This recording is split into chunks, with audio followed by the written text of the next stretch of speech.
Film gauges, as it's known, is a series of types of film media that is designed to be used by a film projector or motion picture film stock. Traditionally, the movie film gauges are 8mm, 16mm, 35mm, and 65/70.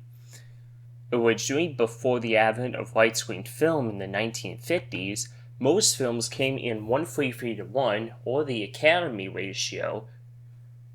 Eventually, with the advent of CinemaScope and VistaVision, which allowed 2:39, 2:35, and 1:85:1 or 1:66:1 widescreen presentations, it allowed for massive changes to take a hold.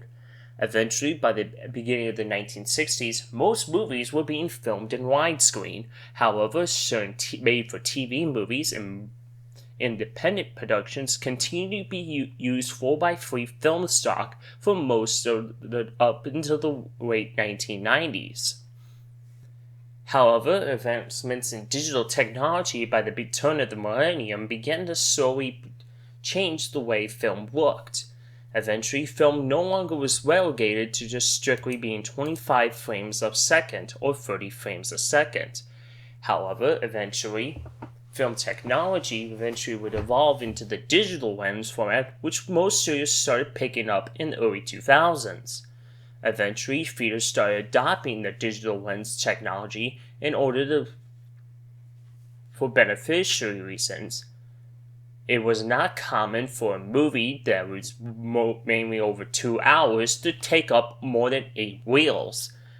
The projectionist would be required to switch the reels towards the end of the movie, or in this case, towards the end of the reel, by a small white dot that would appear only by the projectionist. The projectionist then would fire up the second reel, and the second reel will start shortly after the frame had ended.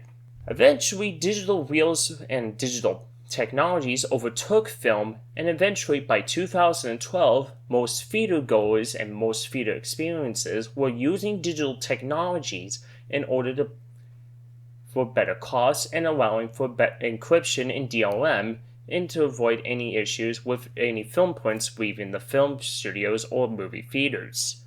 However, selected directors and artist directors continue to use film as their main primary source of shooting movies, even up to this very day.